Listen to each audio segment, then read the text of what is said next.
Hey there, I'm Tara from Wild Bird Farm. I garden here in Zone 5 in central Iowa. Today we're going to talk about Matricaria or Feverfew.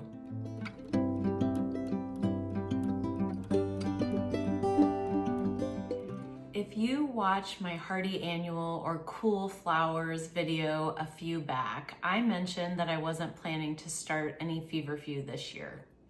And my reasoning was because I have quite a bit of it out in my cut flower rows. But I got to thinking about things, and maybe it's just me itching to keep my hands in the soil this time of year, but I am going to be starting some. So I wanted to hop on here today, talk a bit about my reasoning why I changed my mind, and then we'll head out and we will get a flat started. I have been growing Feverfew for several years. This will probably be my 5th year. I often grow the Tetra White, which is the big white fluffy blooms, but I've also grown the single, which looks a little bit more like chamomile. And then last year, I also brought in some plugs of the ones that are just a little pop of yellow. And I can't think of the name right off the bat, so I'll write that on the screen here. So going into this season with two 25-foot rows of Feverfew that I am planning to use again this year, because in my zone, Zone 5, it acts as a short-term perennial. So if I planted out the year before, or even like this year, I planted some out last fall, I'll be able to cut off of it this year and then for a year or two following. Now I do see a little bit of die off as the years go on, but I definitely have a good patch for 2 or 3 years from that single time planting. So that was my biggest reason for not starting Feverfew this year, was just that I had a pretty good stand, or I planned to have a pretty good stand from previous years out in the field. But one of my main pillars for this year is to grow less varieties, but more of those varieties that I decide to grow. Feverfew is one of those. I can use that at least for a month duration here in early summer, and then it will sometimes give me a shorter second flush late in the season. So in planting some out this spring, I am going to essentially give myself a second succession off of different plants. So that's just going to spread out the duration of time I can harvest this year. So those that are fall planted and already out in the field might come to bloom in early June, where those that I'm going to be planting out in the spring here will probably come into bloom closer to July.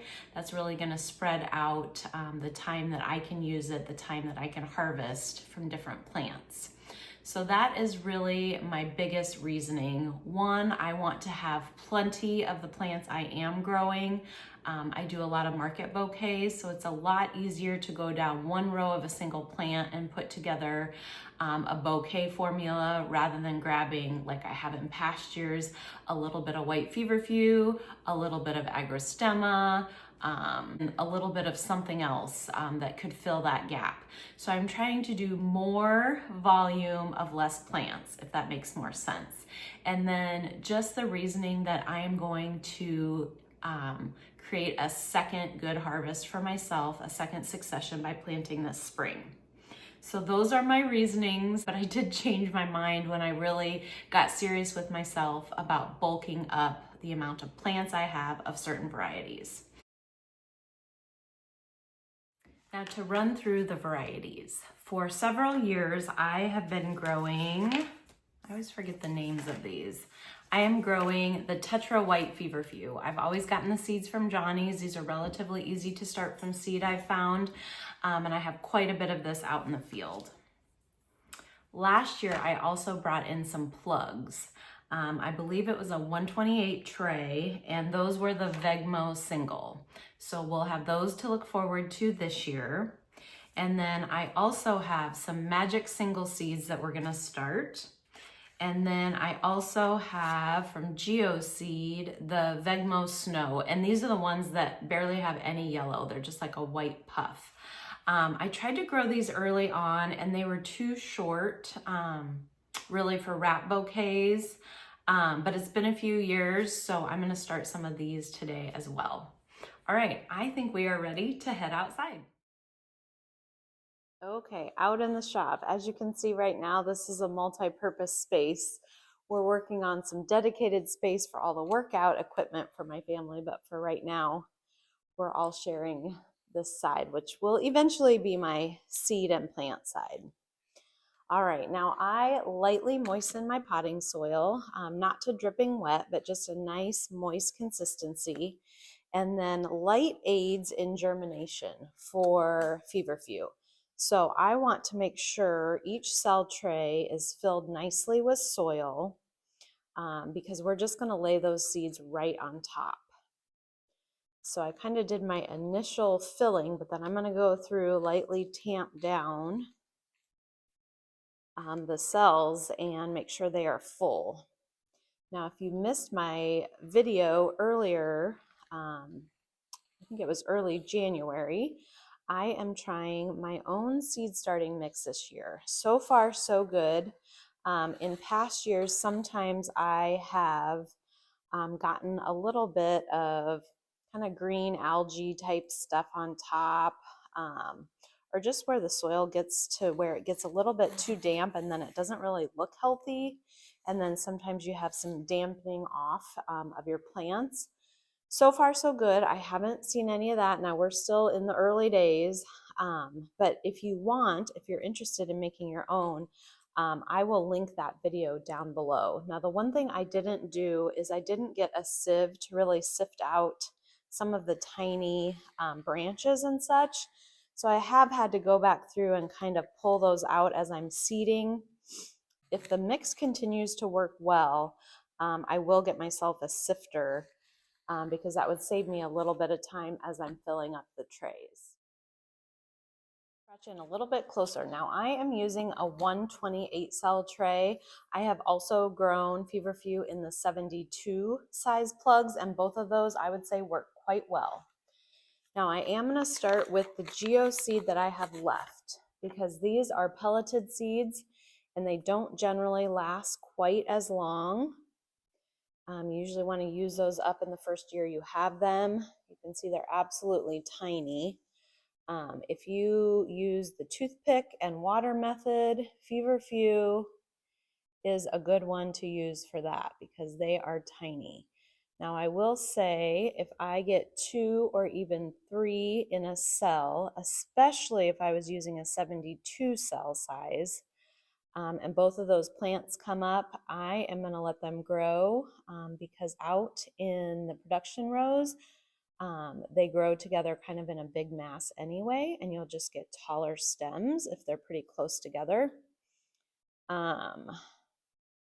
So I don't worry too much. When I get to the ones that aren't pelleted, sometimes I'm accidentally putting 4 or 5 seeds in one, and in that case, I would definitely thin it out. Okay, I kind of have 2 parts here, 2 partials. So keep going with these. Now we are just surface sowing because light aids in germination for the Matricaria. So what I will do, since the potting soil is lightly moist, when I head in, I have that little hand sprayer. I do try to put all of the links to what I use off of Amazon down in the description of this video. So if you're interested in any of that, check those out. I did link some smaller trays. They're a 40 count tray. The cells are larger. They're similar to a 72 cell size, but there's only 40 cells in a tray, and that's kind of nice. I still use them for perennials and things that I don't need 72 or 128 of.